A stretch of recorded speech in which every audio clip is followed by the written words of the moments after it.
Бүгүнкү эфир туугандар азыркы саясий маанайда жаткан биздин эр азаматтар жөнүндө болмокчу. Ошол эле Жеңиш Молдокматов, Тилекмат Куренов, анан кечеги жакында кармалган Максат Касенов жөнүндө болмокчу. Ошол боюнча эфир кылдым туугандар атайын. Өзүңүздөр билгендей, ушундай эр азаматтарды Бакиев малында Бакиевдин режими жок кылган ошондой күндөр болгон туугандар. Байман, Ырысбек деген жигит эр азаматтар бар эле. Ошо Бакиевдин режими жок кылып, ошентип биздин баягы элден чыккан уюткуларды, батырларды жок кылган да туугандар. Азыр деле ошондой акыбалга түштү туугандар. Азыр деле ошо Бакиевдин мезгилинде бул азыркы мыйзамсыз ажо помощник болуп иштеген да өзү билет. Ошон кылган кылыктарды азыр элге көрсөтүп, элдин карапайымдын элдин балдарына күчүн көрсөтүп, СИЗОго алып кирип, коркутуп, ар бир активистти азыр коркутканга өтүп алышты туугандар. Азыр бирөө жарым ушу Садыр Жапаровдун мыйзамсыз ажоонун сын пикир айта турган болсо, жетпеген нерселерин айтса, мисалы кыймыл аракетинде. Азыр не болду туугандар? Ошо метод көтүп калышты. Баягы илгерки 1937 жылдары биздин ата бабаларыбыз ошентип коркутуп, үркүтүп Сибирге айдаган туугандар. Ошентип азыр булар ушу режимге өтүп алышты. Коркутуп, үркүтүп, бир жакпай калды, мисалы, лицоң жакпай калса деле СИЗОго алып барып, сөзүң жакпай калса деле СИЗОго алып барып, билесиз да, салам Азат Абдуллаев. Эми эмне кылабыз деген суроо жаралат да. Мен айтканмын, бир жыл мурун ушул киши мыйзамсыз кече түрмөдөн чыкты беле, мурдагын чыкты беле. Ошондо айтканмын, бул бийлик жарабайт туугандар, билими жок, тажрыйбасы жок, бийликти аз келгенси бийликти басып алды, узурпация кылып алды дедим. Ошентип айтып келдим. Айтып келсек, эч ким тоготкон эмес он. Мына туугандар, мыйзамсыздын кылган иши. Эртең сеникине барышы мүмкүн туугандар. Сенин лицоң жакпай калды, сенин сөзүң жакпай калды. Аны камагандан кийин дагы бирөөгө барып дагы камайт. Ошентип баягы бошоткон түрмөсүн, азыркы баягы Садыр Жапаров түрмөдөн чыгып келгенден кийин көп түрмөдө отургандар оор кылмыш менен жасагандардын көбүн бошотуп келген. Кимдерде эсинде бар, кимде эсинде жок, көп баягы оор кылмыш менен түшкөн рецидивисттердин көбүн бошотуп келген Садыр Жапаров. Ошолордун ордуна эми азыр карапайымдын элдин балдарын ошол жерге толтуруп атат түрмөгөчү. Биз аракет кылышыбыз керек туугандар. Ошондой мыйзамсыз адилетсиздикти көрүп туруп унчукпай турганыбыз бул туура эмес туугандар. Айтыш керек, убагында айтып калыш керек. Эртең бийликтен кеткенден кийин айтыштын кереги жок болуп калат туугандар. Себеби бийлик малда турганда азыр ушул мыйзамсыз болсо да ажо убагында айтып калыш керек. Кемчиликтери көп туугандар, өтө эле көп. Мага окшогон орто үй бүлөнүн, мындай айтканда карапайым элдин балдары ошо сын пикир айтып атса бул адамдарга, значит, булар туура эмес жолдо кетип аткан деп биз анализ чыгарышыбыз керек. Президент кандай болуш керек? Президент деген сөзүнө туруш керек. Мыйзамсыз болсо да сөзгө туруш керек. Бул абабыз айтып атат, саясий куугунтук болбойт деп атат. Саясий куугунтук болбойт деп айтты. Эми азыр мына карапайымдын элдин балдарын камап атканда анын каякта болбойт, саясий куугунтук болбойт деп эсептеп алабыз. Андай эмес да. Саясий куугунтук туугандар. Ошол эле Тилекмат, ошол эле Жеңиш, ошол эле Максат камалгандар саясий эле куугунтук туугандар. Мен башкача эсептеп албайм. Булар же кылмышкер болбосо, же ак үйдү басып албаса өздөрүнө окшоп. Бул элдин талабын айтып чыгып, эми мындай айтканда 6,5 миллиондун элдин атынан чыккан балдарды камап салды да. Ошо 6,5 миллиондун ичинен ушу 3 эле эр азамат бар экен, буга окшогон эр азамат, сайкал кыздарыбыз бар. 10-20га жакын адамдар бар, активисттер. Бетине айткан 20-30 деп коелу. Ошо адамдардын азыр үчөөсүн түрмөгө тыкты. Андан да тышкарыда канчасын куугунтуктуп, коркутуп, үркүтүп, түрмөгө тыгып, чорныйларына коюп берип, ошентип эле элди коркутуп башкарам деп ойлоп атат да. Андай болбойт, жакшылыкка алып келбейт. Эртең Кудай кааласа бул күндөрдө өтөт. Бул күндөр Садыр Жапаров башынан да өткөн керек болсо. Бул күндөр келип кетет. Кеткенден кийин кеч болуп калат туугандар. Мен ошо Тилекматтын, Максаттын, Жеңиш Молдокматтын тарапташтарына айтат элем. Туугандар, отургандан пайда жок туугандар. Отуруп ошо Садыр Жапаровдун оозун карап отургандан пайда чыкпайт. Өзү мыйзамсыз болуп атат. Бул азыр көзүм май басып калды. Элдин кыйналганын көрбөйт баары. Булар болду бийликке келгенден кийин, баягы 7-этажга чыккандан кийин баягы түрмөдө отурганын эстен чыгарып калат. Түрмөдө отуруп чыккандар эстен чыкты уже, болду, всё. Биз бунун эми кандай? Бизде бир эле метод бар. Мыйзамдын чегинде туугандар. Бизде митингди, пикетти эч ким отменять эте элек туугандар. Пока колубузда оружие бар. Ошол тарапташтар чыгышыбыз керек. Ошол Жеңишти дагы, Тилекматты дагы, Максатты да алып чыгабыз десек туугандар, биз жарандар, кыргыз элинин жарандары баарыбыз биргеликте ынтымактыкка келип, бул бийликтин ордун коюшубуз керек, ордуна коюшубуз керек. Биз деген бийлик бизбиз. Мына эл ошо мыйзамсыз отурса дагы ошо мыйзамсыздарды багып аткан бизбиз. Биз налог төлөп атабыз туугандар. Биз ошону эскертип айтып турушубуз керек. Карапайым балдардын отургузганга күчү жетет. Баягы Аскар Акаевге окшогон кылмышкерлерди ак үйдө тосуп алган булар. Ушул бийликпи туугандар? Бийлик эмес. Мына өзүңүздөр көргөндө азыр камасын. Азыр дагы 5-6 камайт, дагы 10 камайт туугандар. Камаган сайын эл наразы туугандар. Светтин өчүшү, суунун жоктугу, азык түлүктүн баасы көтөрүлүп кеткендиги, бензиндин көтөрүлүп кеткени туугандар. Бардык нерсе ушул мыйзамсыз болсо да ушул ажоонун тажрыйбасы жоктугунан ушул нерселер болуп атат туугандар. Качан гана биз адилеттүү, таза инсанды президенттик алып келип отургузбасак, ушундай саясий маанайда дагы көп жигиттерибиз отурат туугандар. Булардын эрки көрүп атасыздар, төлкө күчү карапайым элдин балдарына жетип атат. Жөнөкөй мындай кылмышкерлерди үй камагына чыгарып, элге көрсөтүп, мындай биз мына камадык, 2 ай отуруп чыкты, больничныйга чыгып кетти. Мына окшогон карапайымдын элдин балдары Төлкө СИЗО, баягы СИЗОндагы 50-нчи СИЗОга апарып туруп, баягы террористтер отурган СИЗОга апарып туугандар. Эми элестетип көргүлө. Бул деген жакшылыкка алып келбейт. Мен азыркы мыйзамсыз бийликке айтып кетет элем. Дагы 5-6, 100гө жакын активист баардыгын камап бута албайсың. Бүгүн мени камасаң, эртең дагы бирөөнү камасаң, бүрсүгүнү бирөөнү камайсың. Баардыгын камап бута албайсың. Ак ыйлет бирок сынбайт дейт. Бул балдар да чыгат жакынкы арада, Кудай кааласа, ниет кылып турсак, Тилекмат да чыгат, Максат да чыгат, Жеңиш да чыгат. Бирок убалы силерге тиет ушунун нерселери, ошол Тилекматтын баласы, Жеңиштин балдары, Максаттын балдарын убалы силерге тиет. Ошол балдарын карап, тиричилигин кылып жүргөн жигиттерди камап коюп, үй бүлөсүнө шончолук оор нерселерди түшүрүп көйгөйлөрдү.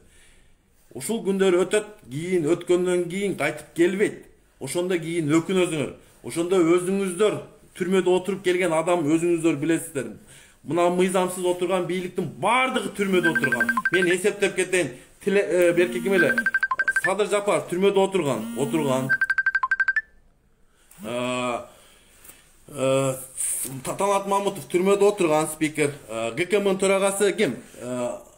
Таши түрмөдө отурган туугандар. Бардык азыркы бийликте турган, мыйзамсыз отуруп бийликти башкарып аткан жигиттер, азыркы отурган акаларыбыз бардыгы түрмөнү көрүп чыккан туугандар. Эми ушуларга биз ишенип туруп бийликти берип койдук. Эми булар өзүнүн башынан өткөн нерсени биздин карапайымдын элдин баласынын башынан өткөзүп атат. Буларчы карапайымдын балдары азыр ушулардан жабырк тартып атат. Себеби булар ушу балдарды, жаш жигиттерди, ушундай активисттерди сындырам деп ойлоп атат. Кудай кааласа сынбайт деп ойлойт, бирок булардын методдору бар. Ушу режимдин методдору туугандар. Кече жакында эле билесиз, Жеңиш Молдокматовду жүрөк оору кылдырды. Буларчы ушу оркутуп, күркүтүп, өркүтүп атып, ушу түрмөдө отургузуп алып, сындырам депчи. Бул жакшы күндөргө алып келбейт мындай нерселерчи. Мен ошо Тилекмат, ошол Максат, Жеңиштин тарапташына айтып кетем. Эртерээк чыгарганга аракет кылышыбыз керек. Айтышыбыз керек. Митинг дегенди эч ким отменять эте элек. Барып, айтып, ошол жерге барып, бессрочный митинг объявлять этиш керек туугандар. Бессрочный митингди объявлять этип туруп, талапты коюп туруп, мыйзам чегинде. Булар өзү мыйзамсыз келсе да, биз мыйзам чегинде талапты кылып туруп, мындай көрүнүктүү нерселерди көрсөтүп, баягы убадаларды бербеди беле? Канча деген убадалар. Мына 2 ай 3 айда өзгөрүүлөр болот, өзүңөр сезе баштайсыңар деген. Мына 1 жыл өттү, сезбей эле дагы эле отурабыз. Аркага үшүп коюп отурабыз деп, ошол нерселерди айтып, колунан келбегенден кийин талап кылып туруп, мыйзам чегинде отставкасын талап кылып туруп, буларды кетириш керек бул бийликтичи. Кетирбесек болбой калды туугандар. Мындай кетиште туугандар, 100 жыл берсек деле ушул акыбал, 1000 жыл берсек деле ушул акыбал. Бизге татыктуу президент керек.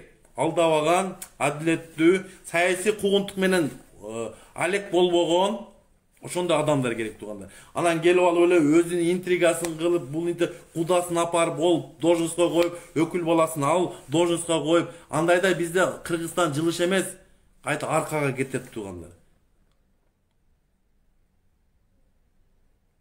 Мына мен сиздерге айтып кетейин. Биз талап кылып туугандар. Карапайым элдин балдарын камаганын токтотолук туугандар. Мына азыр 3 жигитибиз, мен билгенден бери 3 жигит, адан дагы башка канча деген жигиттерибиз түрмөдө жатат. Күнөөсү жок жатат туугандар. Ошолорду булар атайын кармап отуруп, сындырып, үркүтүп, баягы Текебай айтканда, уюткуну, кыргыз элинин уюткусу, элитасынын уюткусун сындырайын деп атат буларчы. Эртең бардыгыбыз мына Түркменистанга окшоп, башты ийип, колду чалып, лаппайдай кыла турган болуп атат туугандар. Биз ондай нерсеге барбашыбыз керек. Биз убагында ошо мыйзамсыз бийликтин адилетсиз кылып жаткан нерселерин биз убагында айтып турушубуз керек. Кеткенден кийин айткандын пайдасы жок туугандар. Кеткенден кийин айткандын пайдасы жок. Билебиз, бул бийликтин өмүрү кыска. Мен билем ал нерсени, мен жеке өзүмдүн оюмду айтып атам туугандар. 1 жылдын ичинде кылган нерселерин тууган, берген убадаларын айтпай эле коеюн. Кыргыз эли берген убадаларын айтып кетсем, Райым миллион камалат, Кумтөрдө алтын калбай калды, жер үй берилбейт деп, жер үйдү берди мисалы. Кумтөрдө алтын калбай калды деп, Кумтөрдүн аталасы боткосун чыгарып, азыр соттошуп жүрөт туугандар. Жетим тоо туугандар, мына жетим тоону дагы маселеси көп туугандар. Суунун башында турган элдин суусуз калды дегени бул апен билбейм, мен түшүнбөйм. Суунун башы, ГЭСтердин бардыгы биз иштетебиз. Суунун башында суулар бизге топтолуп, свет да өзүбүздөн чыгат. Светтин башы туруп, биз өзүбүз светсиз калдык туугандар.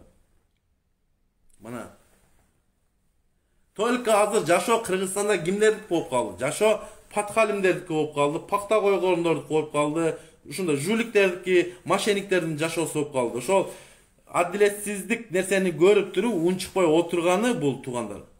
Бул туура эмес деп ойлойм да туугандар.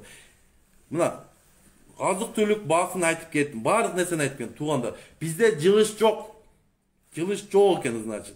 Жылыш болбосо анда бул кишини кармап отурганда эмне пайда?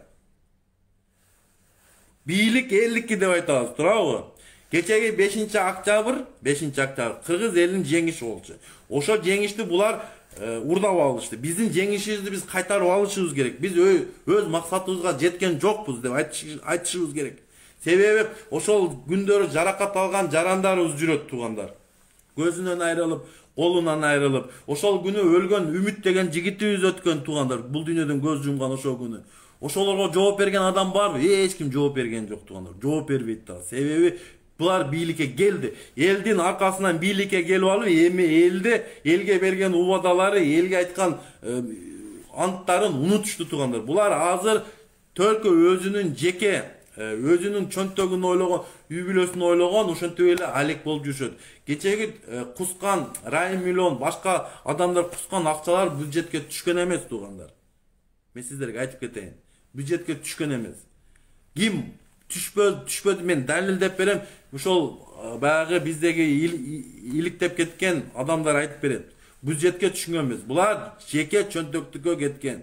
Ошол эле Райым миллиондун 2 миллиарды, ошол эле башка кусунду акчалар Ташиев менен Садыр Жапаровдун чөнтөгүнө кеткен деп эле 100% кепилдик эле айтам мен туугандар. Булар элдин ырыскысын урдады деп эле айтам. Булар деле ууру туугандар. Булар деле ууру. Мен Başında aytkan. Bular delе ууру туугандар. Баягы 400-300 семьяда отуруп айтып атпадым беле тууган. Ошо 400-300 семьянын арасында ушулар да бар туугандар. Булар бири-бирине элге спектакль коюп эле, бири-бирине бийликти берип, бири качып, ушинтип эле элге спектакль коюп эле жүрөт туугандар. Спектакльден жадабаган элкебиз. Биз качан гана ак менен караны айырмалап, адал менен арамды айырмалаганда туугандар, биздин коомду өзгөрөт болчу. Биз коомдо да күнөө туугандар. Биз адилетсиз нерсени көрүп туруп, биз өз убагында айтпайбыз. Анан азыркы кесепеттер, азыркы мына акыркы болуп аткан туңгуйга түшкөн нерселер биздин кесепетибизден да туугандар. Биз себеби адилетсиздикти көрүп туруп, мунчукпай отуруп, мага тийишпесе болду деп. Ушинтип эле жан багып келип атабыз. Жок, андай болбошубуз керек туугандар. Айтышыбыз керек, убагында айтып калган сөз бул ок болот убагында. Анан кийин түрмөгө түшүп, же башына бир кайгы түшүп, качып жүргөндөн кийин айткан сөз пайда чыкпайт. Пайда чыкпайт туугандар. Мен сиздерге ачык эле айтып кетейин. Качан гана биз өзгөрүүгө чөбүз. Биринчи өзүбүз мынабы жүрөктөн өзгөртүшүбүз керек да. Чын инсандарды, таза инсандарды бийлик алып келишибиз керек туугандар.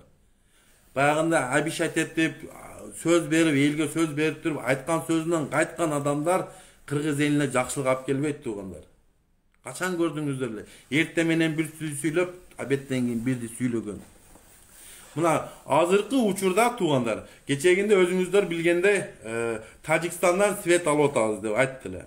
Мен бир далилим да, мына акыркы далилим. Кече Тажикстан Республикасы айтты, биз свет берген жерибиз жок деп. Анда бул нерсе менен алдап элди мындай арзан пиар менен алдаштын не кереги бар? Кандай адан кийин чындыкты айтып эле биздин акыбалыбыз ушундай. Кудуретим жетпей атат, башым жетпей атат деп айтса, түшүнөбүз бизчи. Мен бийликке баргым жок эле, мени она досум камчы алдады. Ошол айтты, Жээнбеков менен сүйлөш. Жээнбеков менен сүйлөшүп бийликти алалы дагы бул Жээнбековго экс макамды берели деп. Ошентип сүйлөшүүгө бардык, ошентип мен алданып калдым десе, биз түшүнөбүз. Антип айтпайбы болчу?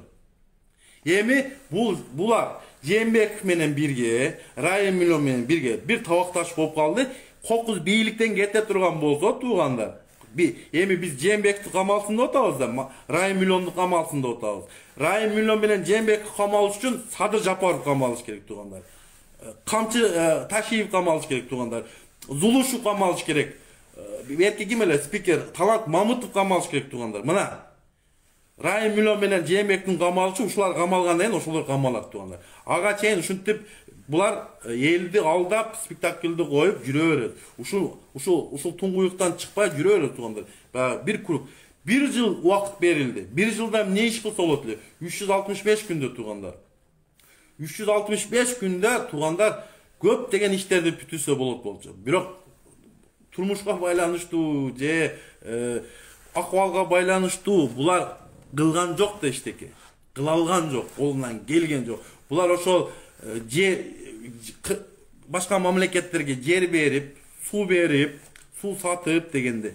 Ошо менен алек болуп, бир баласына мандат берип, балдарын саясатка аралаштырып, үкасын, өкү балдарын, кудаларын саясатка аралаштырып, должностторду берип, элди боткого баткызды, эмичи?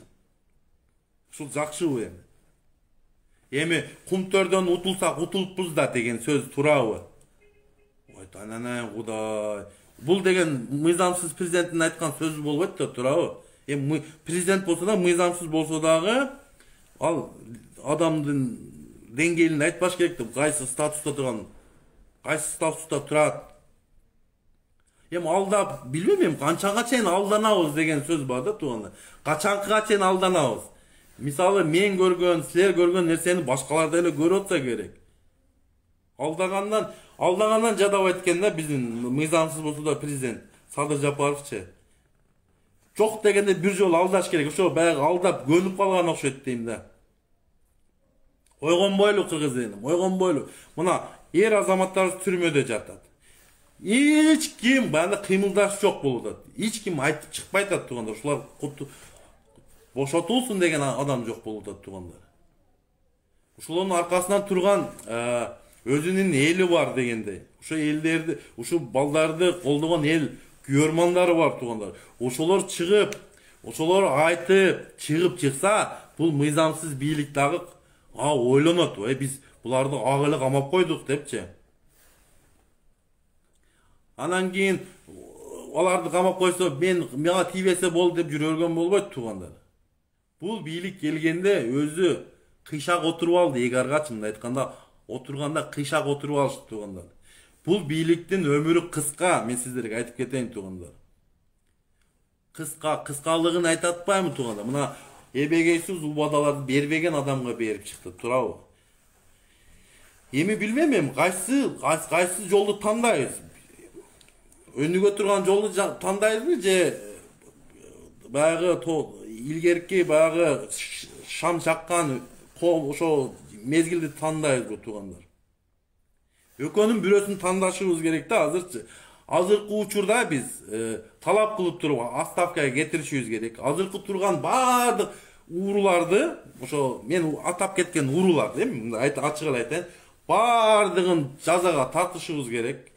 Үй, мүлк, сүлк баардыгын конфискалашыбыз керек туугандар. Биз буларга окшоп кустуруп койбой, чөнтөккө салып койбой, мамлекеттин бюджетине түшкөн акчаны чүрүшүбүз керек туугандар. Булар эми кусунду кылып чөнтөгүнөн чүрүп койушту да. Жок. Азыркы кусуп аткандар, кусуп бүткөндөр, силер чөнтөккө кусупсуңар. Жаңы бийлик келе турган болсо, биз талап кылып туруп, ошо кусунду эмес, пакыртып, ошо конфискалатып туугандар. Ошо акчалар бюджетке чүрүп турган. Элдин акысын жеген бул билесиздер, өз денесин жегендей болуп эсептелет туугандар. Булар элди ойлогон эмес туугандар. Булардын ой ушу бийликти басып келсек, өздөрүн акташ керек, балдарын акташ керек, эжесин акташ керек, досторуна генерал званияны бериш керек. Ошентип эле ошо менен алек туугандар. Башка эчтеке менен алек жок. Бир жылышты мен көрбөдүм туугандар. Мен көрбөсөм көрсөтүп койсоңор ошону көрүп көрөйүн. Ошол туугандар, эми эфирди мен кыска кылып эле туугандар. Болбойт бул. Мен ачык эле айтайын, бул бийлик кетиш керек. Кандай болбосун кетиш керек. Элди алдап, элди жомок менен багып көпкө турбайт. Мен талап кылам Садыр Жапаровдун отставкага кетишин. Ушул бийликти мыйзамсыз басып келген мыйзамсыздарга баардыгына иш козголуш керек. Баардыгын жоопкерчиликке тартыш керек. Мыйзамсыз түрмөдөн чыккандагы жоопко тартылыш керек. Мыйзамсыз алып чыккан досу дагы, жанында жүргөн 200 жоокерди дагы тартылыш керек туугандар. Мыйзам бирдей болот десе, мыйзам баарына бирдей болот десе туугандар. Ошондо адилеттүүлүк келет. Жаңыдан парламенттик шайлоону жаңыдан өткөзүшүбүз керек. Азыркы кетип аткан ишеним, келечек, ата журт ушул партияларды биз катыштырып алышыбыз керек туугандар. Бул бийликтин, арам бийликтин партиялар туугандар. Мен ошо элге кайрылып кеттим. Ушул партияларга голосду бербейбиз туугандар. Булар админ ресурсту колдонуп туугандар. Парламентке келе аракет кылып атат. Ошо азыркы 120 депутаттын ичинен жок дегенде 60га жакын адам парламентке кетип атат туугандар. Кыргыз элинде булар ошо Атамбаевдин жешти, Жээнбектин башын жешти, эми Садыр Жапаровдун башын жейин деп калышты булар. Ушуларды биз жолотуп болушубуз керек, люстрация болуш керек. Жаңы адамдарды, чынчыл, адилеттүү адамдарды алып келишибиз керек. Элдин камын көргөн элдерди, ушул жерде элдин айткан сөзүн аткарган инсандарды алып келишибиз керек. Ана мынага окшогон жулик, пөлик, аферист, мошенниктерди алып келип алып, ошо 2000-3000 акчага алданганыбыз да туура эмес туугандар. Ошо акча 2000-3000 акча алда, ошо ашып кетсе 2-3 күнгө жетет экен туугандар. Ошол балаңын келечегин ойлосоң, небереңин келечегин ойлосоң туугандар, ошо акчага сатылбаш керек. Акчага сатылбай, чынчыл адамдарды алып келип, ошол жерде элге кызмат кыла турган инсандарды коркпогон, үркпөгөн, азыркы мыйзамсыз бийликтин кылган кугунтугунан коркпогон адамдарды алып келсек, биз эл жеңишке жетебиз. Анан ошо азыркы бийликтин сөзүн сүйлөгөн, ошонун айткан убадаларын аткарган болсо, биз анда адамдарды парламентте көрбөшүбүз керек. Биз чыныгы элдин ökülü de alып kele turgan bolsok, mına Россиядан куда каласың. Мына Россиядан да көп эр азаматтар көп тугандар. Элиме кызмат кылам деген жигиттер бар тугандар. Ушу Россиядан барган адамдарды биз колдошубуз керек тугандар. Сыртта жүргөн, ушул миграцияда жүргөн, сыртта жүргөн адамдар азыр кандидатурасын коюп атат туган. Ошондой адамдарды алып келсек, куда каласа, ошо адамдар биздин мигранттардын да, жарандардын да укугун талап кылат аларчы. Ошол биздин миграция жаран, ушу Кыргызстан жарандары көп да, ошолордун укугун коргоп, ошолордун өкүлү болуп, ошол жерде бийлик менен талаш тартышып, элге кызмат кылышат. Анан чыкпай отура берген депутат бул депутат эмес туган. Айтыш керек, убагында айтып калыш керек. Айтпаган сөз бул тугандар кеткенден тура эмес деп ойлойм. Баягы бизде көп бийликте отурганда чыкпай жүрүп, анан түрмөгө отуруп калганда бийликтен кеткенден кийин тепкилеп жатышпайт го. Ошол тугандар, ошол тура эмес тугандар. Убагында айтып калыш керек бардык нерсеничи. Кийин кеч болот.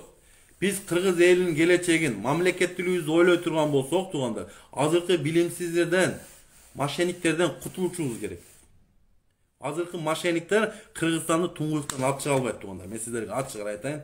Булар элди алдап эле, элдин бир 1%, 2%, 3%ке чейин катмарын багып, ошолорго акча таратып, ошолорду сүйлөтүп, өздөрүнө рейтинг көтөрүлө жүрөт да. Буларды колдоңор ашып кетсе бир 5%-те чыкпайт буларды колдогондор. Ошо азыр ушулардын казанына аш салып берип атат, ошо 5% элге азыр казаны. Калган эл азыр булардын кылган ишине наразы туган.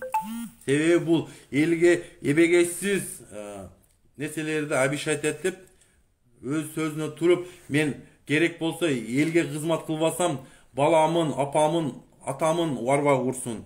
Мен элге кызмат кылбай турган болсом, мени ошол площадка алып чыгып, балталап салсаңар деле болот, ат салсаңар деле болот деген ушул адам.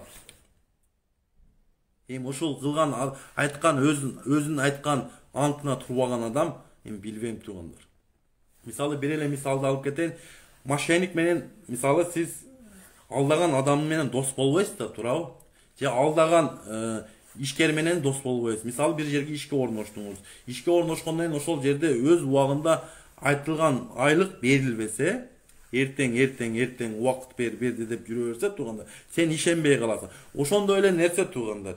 Бул президенттик ажолук статус, ошол иш, ажолук, мисалы, ажо боло турган статус тугандар, элде мандат берилет. Эл тандап ошого убактылуу ажолукту берет. Сен иштеп бер, элдин камын көр деп.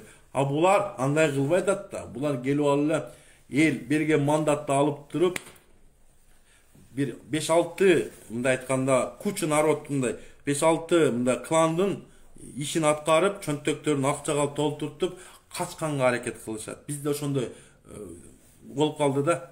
Ким болбосун эптеп эле акчаны, бийликке келген адам только акчаны урмай, алтынды урмай, ошол кумтөрдөгү алтынды урмай, урдап кетмей, чөнтөк акчаны салмай, банктан чыгарып кетмей акча. Ошо менен алек болуп калдык тугандар. Бийликке келген адамдар элдин кызыкчылыгы да жок, ойлобойт дагы. Келбейлби, мынтымакка келели тугандар, айталы. Болбой калдың Садыр Жапаров, Камчы Ташиев, болбой калдыңар, колуңардан келбей калды деп эле айтыш керек да. Айтып көрбөйлү ошентип, келип биргеликте айтып чыгып, элдин үнүн уксуң, бардык нерсе кымбаттап атат. Кымбаттап, бардык кымбаттап кетти, айлык ошо боюнча эле турат. Жакынкы арада жаңы жылдан баштап ысык суу менен муздак суунун тарифи көтөрүлөт экен. Эртең ноябрдан баштап электр энергиянын тарифи көтөрүлөт экен тугандар, мына тугандар. Суунун башында туруп биз өзүбүз светсиз калганыбыз, бул билбейм тугандар. Суунун башында туруп өзүбүз дыйкандар жемиштерин ала албай кургакчылык болду бүгүн тугандар. Бул деген чабалдык. Ошол азыркы жаңы мыйзам боюнча өзүнүн мыйзам жаңы конституция кабыл алдык. Ошол жерде жоопкерчилик бир эле президентте тугандар. Эми баш менен жооп бериш керек бул киши. Ошол нерсеге өзү ушул мыйзамсыз конституцияны өзгөртүп келип бийликке эми баш менен жооп бериш керек. Баткенде 44 жараныбыз өлдү. Ага жооп бериш керек туугандар. Ошо боюнча эч ким кепилдик алган жок мойну менен. Ошол мен жооп берем, бирөө же жоопкерчиликке тартылган жок, бирөөсү дагы. Эми кеч боло электе туугандар, кеч боло электе ойлонолу дагы туугандар. Талап кылып туруп, бул мыйзамсыздарды кетиш керек, талап кылып кетиш керек. Кетпегенден айлабыз жок. Кетпесе ушинтип туңгуюкта отура беребиз туугандар. Жаш жигиттерибиз түрмөдөн алып чыгышыбыз керек. Мыйзамсыз отурушат булар саясий маанайда отурушат туугандар. Ошон үчүн булар кылмыш жасабаган адамдар, түрмөдө отурган адамдар түрмөдө бир күн дагы отурбай чыгыш керек туугандар. Ошону талап кылып чыгарсак, анан адилеттүүлүк орнолот. Ага чейин ушинтип адилетсиздик боло берет. Бүгүн ошолорду камаса, эртең сенин үйүң барат. Эртең сенин балаң кармайт. Сенин балаң камайт. Ошондон анан ушулар жөн эле жаткан турбай, менин баламды жөн алып кетти деп кийин кеч болуп калат туугандар.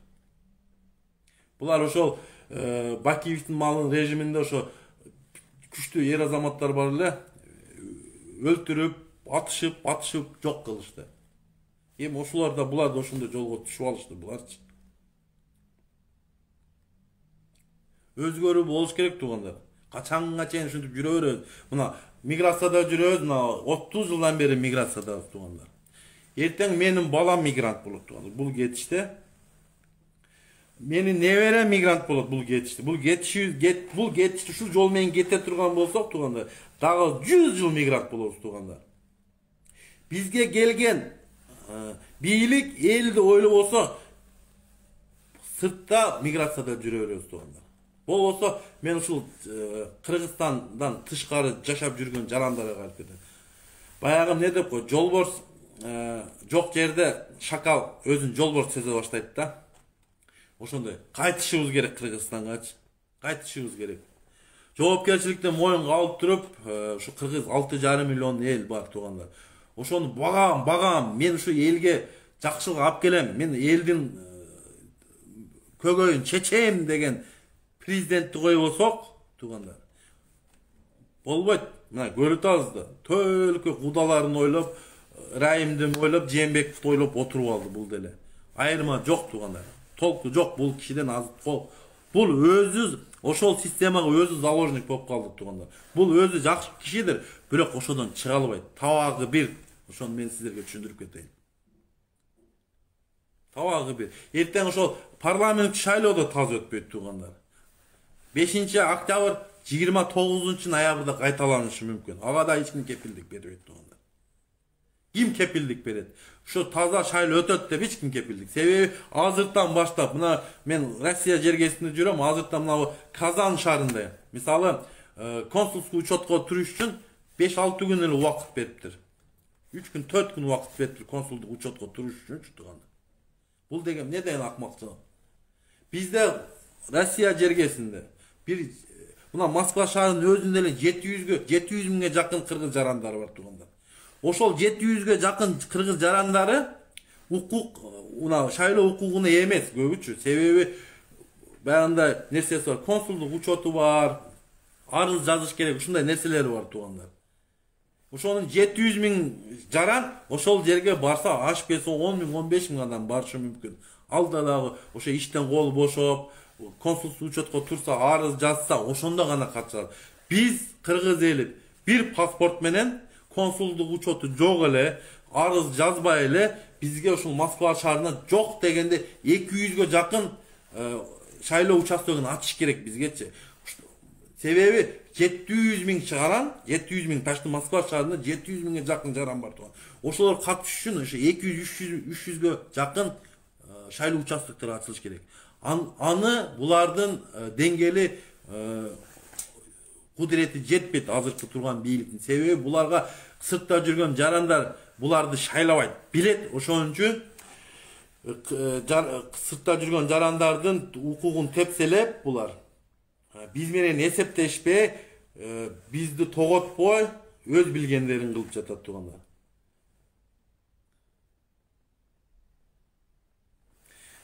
Жаңы бийликти кетсин деп Бул жаңы бийлик өз милдетин аткара алган жок, убадаларын бере албады. Мына Рысбек Намазбек. Бул киши жөнүндө айтып кетсем, бул киши менен мен сүйлөштүм. Бир жол чалсам, дуппул мас да, мен маспы мындай да. Алкаш бар го, ошондо ана мен айттым, ичип алып туруп, анан каяктагы элдин камын, элдин атынан сүйлөшүп деп мен кечегенде айттым эле. Мына азыр мен эфиримде отурат, мына жерде киши отурат, мына Рысбек Намазбек деген. Убагында Россияга барып кул болуп келиптир. Бул кишичи кул болуп барып, кул болуп келип, эми азыр айтып атат, силер кулсуңар, мигранттар кулсуңар, орустарга кулсуңар деп. Мен бул кишиге айтып кетет элем. Сиз алкаш болсоңуз, сиз аракка кулсуз. Мисалы да. Мен орустарга да кул эмесмин, башкасына да кул болбойм. Мен Кудай кааласа бардыгы кыргыз эли бу жерде мигранттар жүргөндө эч кимге кул эмес. Биз өз тиричилигибизди кылып жүрүп, керек болсо азыркы мыйзамсыз отурган жуликтерди багып аткан биз болобуз. Ошо эле Ташиевди, ошо эле Садыр Жапаровду, Зулушевду, Танат Мамытовду багып аткан биздин акчалар менен, биз төлөнгөн налогдор менен азыр жандарын багышып, урдашып, кердейип жүргөн малы. Ошол туугандар. Мен башынан айтып кетейин. Туугандар, ушул жаш жигиттер түрмөдө отургузбай, эртерээк алып чыгып алалы түрмөдөн тууган. Эркиндик эрте алып чыгып алалы туугандар. Ушундай жигиттерди сындырып койсок, эртең кыргыз элинин тагдыры өтө өкүнүчтүү болуп калат туугандар. Себеби булар ушу күчтүү эр азаматтарды түрмөгө тыгып, сындырып, коркутуп, үркүтүп башкарабыз деген ойдо жүрүшөт буларчы. Тилекмат Куреновго боштондук, Жеңиш Молдокматовго боштондук, Максат Касеновго боштондук туугандар. Талап кылабыз туугандар. Саламатта калыңыздар.